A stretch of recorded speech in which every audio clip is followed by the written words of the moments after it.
title of this writing is The Scales Won't Tip If You Keep Weighing Your Options. You're stuck at a weigh station that keeps you weighted down when you wait for the scales to decide. The mind is a dichotomy machine. For every this, there's a that. For every pro, there's a corresponding con. The trap we fall into is that if we think about something long enough, we'll have enough information to decide. Truth be told, you only have more information with equal amounts of ayes and nays. This is a lifestyle for some. They can't decide, and when they do, their decision is fraught with questions. The questions contain all the pros and cons as well, and the cycle starts all over again. My favorite ancient Chinese proverb fits here. Talk doesn't cook rice. People who talk about their decisions or potential decisions haven't really decided. They're still weighing. Once you truly decide, there's no lingering questions about your decision.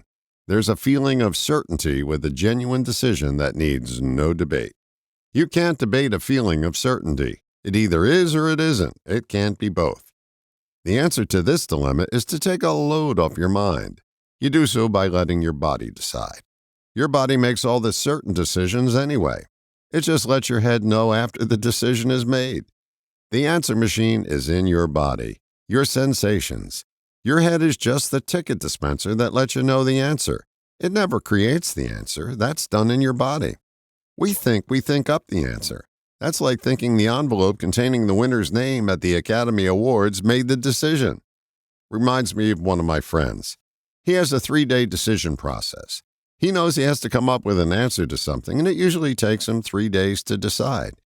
He thinks that it takes 3 days of thinking and weighing to get to this point, but it's not the case. His body takes 3 days to decide.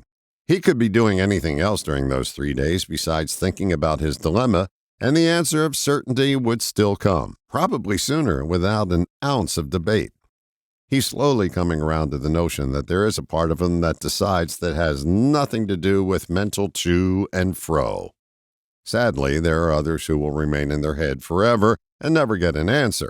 They can intellectually accept the premise of the body being the decider, but they have to fully understand the process in order to accept it. That's like attempting to understand infinity. Just one more explanation and I think I'll have it. That's their silent mantra. Their life is a quest for that one more answer. Some have convinced themselves the answer is in more education. It's not. It's in your body. They are hypnotized by the idea that something or someone else is going to provide that piece that's missing in them. There's nothing missing. You own the answer machine. You have a part of you that decides, and to find it, you have to trust that it's there. Trust me, that part of you is not in your head. When you have something you're weighing in your head, send it off to your body for processing and do something else. Pretend for a moment that you're a photographer that still uses film. You compose your shots from all sorts of angles, triple-check the lighting and exposure, and then do the best job you know how. After the shoot, you send the film off to the lab for developing. Let's say that process takes 3 days. How much time and debate during those 3 days is going to have any effect on how the pictures come out? If you're sitting on a fence, it's the perfect perch to watch life pass you by. Deciding to decide begins when you stop weighing the dichotomies in your mind. They always balance out, leaving you in the middle with no place to call home. The decision process starts when you begin noticing the debate. When you catch yourself debating the same thing again and again, simply notice you're having the debate. Each time you interrupt the debate by noticing, you send the information to your body for processing. Get in the habit of noticing the dichotomy machine at work. It's quite entertaining, and noticing it is crucial in cutting off the debate. Notice without judgment. Every time you notice yourself weighing the options, you weaken the argument. This noticing process makes space in your mind for the answer your body has been waiting to deliver. You already have the answer. You just have to make room to let it pop in.